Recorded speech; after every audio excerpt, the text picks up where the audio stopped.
brain loves analogies. I don't know if I think this is like an autistic thing. I've seen it in the literature here and there. I guess you could say everything my brain does is an autistic thing, but that's here nor there.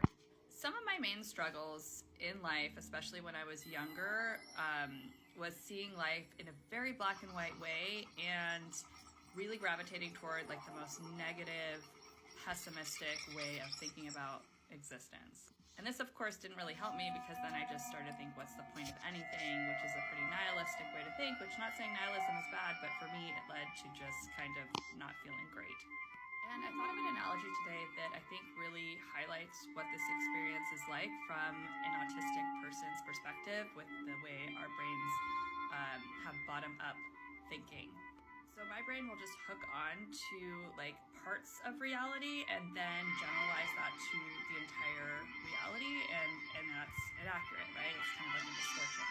So for example, like if going into the shower is hard because of all the sequential steps that you have to do, my brain will focus on those steps that are hard, that my brain doesn't like. Like, for example, maybe I don't like the transition from being enclosed to not enclosed and having to deal with, like, if it's cold or not.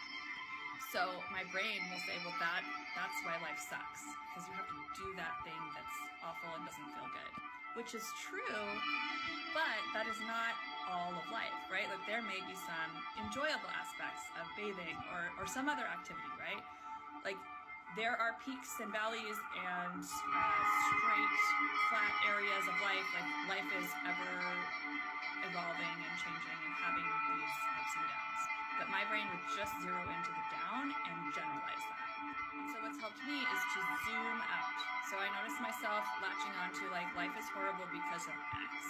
And I go, yes, accurate, and a distortion if you generalize that to the whole thing. So let's zoom out and see how there are actually enjoyable aspects to life, even if life is excruciatingly hard as an autistic person.